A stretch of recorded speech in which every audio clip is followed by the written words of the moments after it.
righty. Who else are we rambling about? SummerSlam. SummerSlam's a big deal. It's coming up. Is it a big deal? There's two big matches. We know we want to see two big matches. Does that make it a big deal? No. What are the other matches? Should we preview this? It's next Saturday night. Well, here's a preview. SummerSlam coming August 5th from Detroit, Michigan. By the way, yeah, SummerSlam 2023. SummerSlam 1993, Detroit, Michigan. Coincidence? I think not. Well, this time Rick Steiner's not allowed in the building. But let's go to the lineup as currently on WWE.com. There will be a SummerSlam Battle Royal presented by Slim Jim. Okay. All right. There will be a match. Wait, hold. Is that no participants? We know from SmackDown that LA Knight and a couple of other people are going to be in it, but they don't have a list of some of the featured individuals competing in this thing. Just we're going to have a battle royal sponsored by Slim Jim with everybody that we didn't have an idea for. It seems to be less about the wrestlers and more about the Slim Jim. So we'll see what happens there. But the next match listed, Ronda Rousey versus Shayna Baszler. Rousey? Ronda Rousey. I thought it was Rousey. Ronda Rousey. Anyway, Ronda Rousey and Shayna Baszler. So we know what's happening here because Ronda's managed to let everybody in the world know that she wants to get the fuck out of there. She's given them a date she's finishing up, and by God, she's done. And they tried to put the tag team belts on Ronda and Shayna to flesh this thing out and give a reason for the program, but somebody else was injured, and Ronda wouldn't manipulate her end date, so they just went ahead and put the belts on them and then broke them up a couple weeks later. And I'm still trying to figure out who's the babyface and who's the heel, because Shayna just jumped Ronda from behind, just clear out of nowhere, and just beat the teetotal shit out of her like a heel would. But so I don't know what the fuck's going on with these people, but we know Shayna's going to win because Ronda's leaving, right? So there's no mystery here. Although if everyone thinks that and it happened the other way, you could always do something different the next night on Raw. Or 2 nights later on Raw.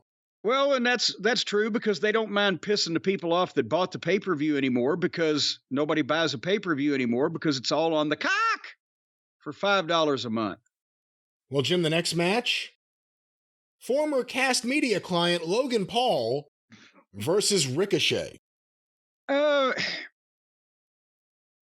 I'm sure that Logan Paul asked for this match, and this is where you need to save talent from themselves, because Logan Paul, part of the reason why that he is so good at doing what he's done, I'm not saying he can call a match in the ring on the fly for, with any style opponent or whatever, but the fact that he has had matches the level that he's had, even with practice and etc., for a guy that doesn't do this regularly and has never trained meaningfully before, that's great, right? But he also likes to do the cool moves that go viral on his virus-ridden fucking social media, I guess. And that's what he does with Ricochet. And they do the thing where they springboard off the opposite top ropes and collide with each other. And they did the thing. If old fucking Ricochet had taken me on that Spanish Fly ride that he took Logan on, when they landed wrong on the ropes and didn't have their balance and he almost killed both of them, I wouldn't shake hands with that son of a bitch again for fear that he would hospitalize me. But they want to have a match, and I'm sure Logan Paul asked for it, because why would you take a guy that's that big a celebrity around the world, and he's wrestled Seth Rollins, and he wrestled Roman, right? Roman Reigns in the big marquee matches or Saudi Arabia or whatever. And why would you book a guy at that level that's been presented as that level of a star against Ricochet? That's not even an insult to the guy as far as his talent in the ring or whatever. That is an honest assessment of the way that he's presented in the pecking order on their television. And they they've made this match specifically so Logan Paul and Ricochet can do some flips and dives and stunts or whatever, however you want to term them, that everybody will go, holy shit, over. And from a business standpoint, I guess if he wants to do it, they want to make him happy, but I can't believe Vince didn't put his foot down and say, no, we're not going to fucking, for the same reason we're not going to book Brock Lesnar against Flop Dollar.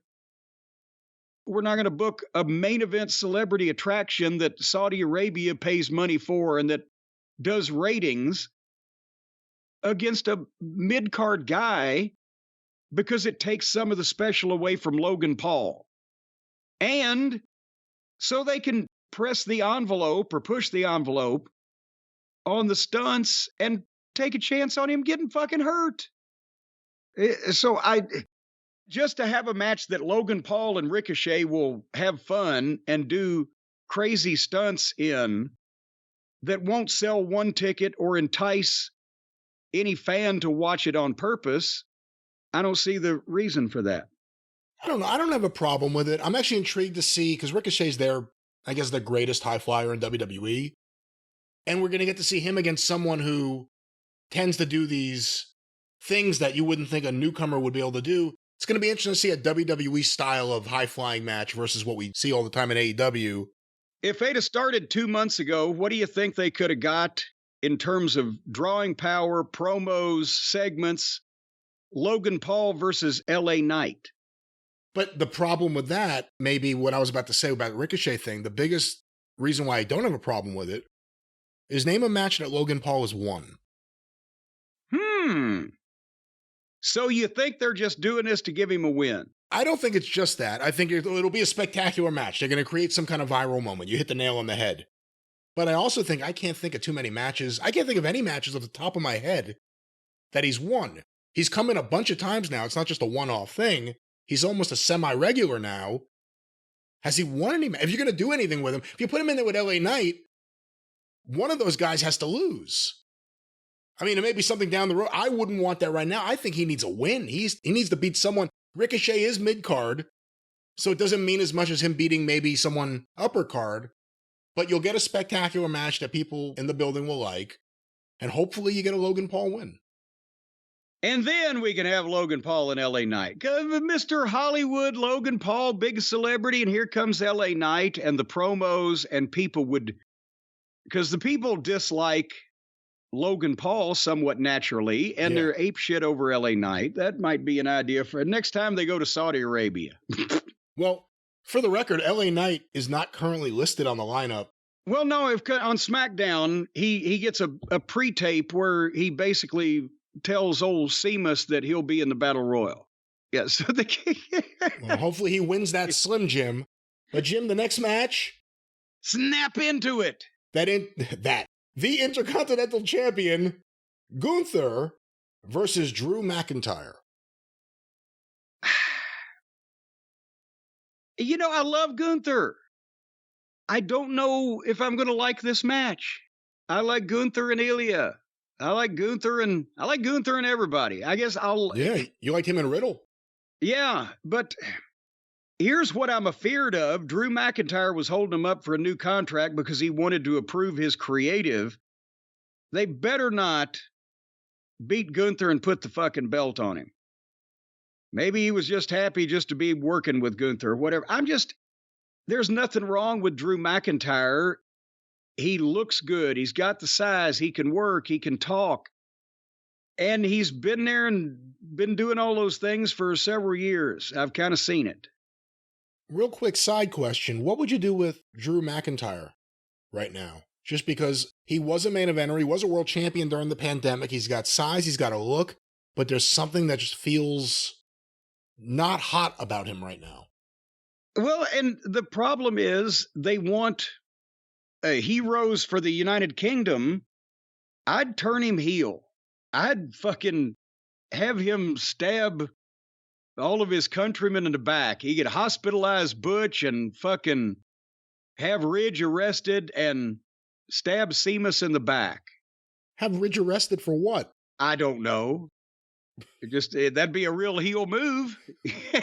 Fucking drop the dime on your boy. I don't know, but just do something different and that he can dig into.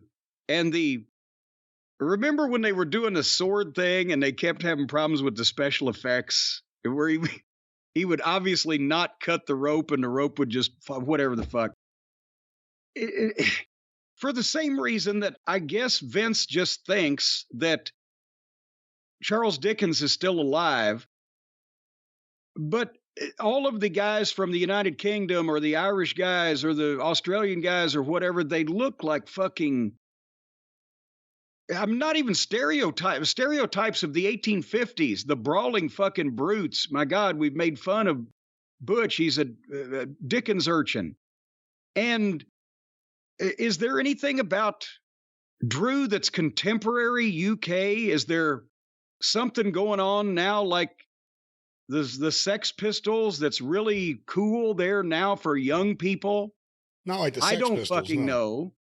Well, that's the last time that I recognized anything that was cool for young people in England. Oh, come on. That's I'm just saying, is there something 77 really? Okay. I know it's recent, but no, is there anything fresh that we know where he's from? Can he do something else? Well, we will find out, but another match on the show. Speaking of something else, Jim, a triple threat match for the WWE Women's Championship. The champion Asuka versus Charlotte Flair versus Bianca Belair. Well, they've got the drama between Charlotte and Bianca, and it's a three-way. I mean, my God, it's not going to make a lot of sense, but at least they got a story in it. Do you turn one of the women? From what to what? Can you tell which is which now? If Charlotte and she's Bianca, either a smart-ass babyface or a polite heel. Bianca's happy and skipping no matter what happens, and Asuka, we know is a heel because she's misting everybody. Well, Jim, the next match for the World's Heavyweight Championship, the champion, Seth Franklin Rollins versus Finn Balor. God damn it. I feel like I've seen this more than Bobo Brazil against the Sheik. Is this, You have, because the good thing about Bobo versus the Sheik was a lot of it you only had to witness in photos. Yes. And it was actually, there was more action usually in the pictures than there was when we actually saw the match toward the end there. They're doing this a lot. They're going to have a fine match. They're both pros. Finn ain't going to win it. It means nothing anyway because they just made it up and gave it to Seth. And there you go. Cody Rhodes versus Brock Lesnar. On any other card, I would say this is the match that's selling the tickets, and it's one of the two matches that's selling the tickets anyway. And it's really one of the two matches that I'm interested in. And I've said this before. I think Cody needs a not clean, fucking boom, outdone, stand on his chest victory, but he needs a decisive win over Brock because they're 1-1 and Cody's came with a little bit of a fluke. So this needs to be the one where he slays the dragon in some form and gets his hand up, but he waltzes across Texas wearing gasoline underwear to get there. Does it have to be the end of Cody and Brock? It doesn't have to be because they're both going to coexist. And think about this. If Cody does win, it needs to be the end of it for 6 months or whatever or more. But if Cody wins the title at WrestleMania next year, Brock is naturally going to want a fucking shot at that. And that would give it a fresh coat of paint. And finally, Jim, for the undisputed WWE Universal Championship, the champion Roman Reigns versus Jey Uso in tribal combat.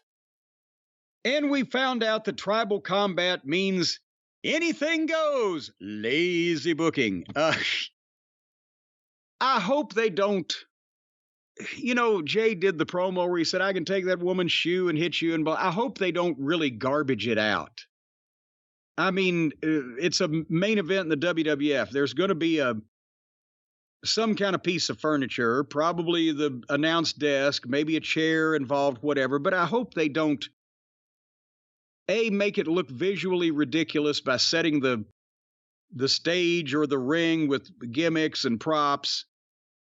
We mentioned that, goddamn, they could have come up with something cooler or at least more unusual for tribal combat than no DQ match. And again, I go back to the fucking not necessarily a chain match or even a strap match, but the old deal where, you'd see the old Western movies and the Indians would be tied together with a leather thong and have something in their right hand or whatever the fuck. But hopefully it's going to be a good match. People are interested in it. The participants are family, so they're motivated to work with each other. The question is whether they gimmick it up too much. And I think, obviously, Jey ain't going to win that title. He just ain't. But I think they'll do something in the finish to make it not his fault. That's my prediction. Well, that is SummerSlam. Again, next Saturday, and we'll be covering it right here on the show. We'll be covering it like Sherwin-Williams covers the world.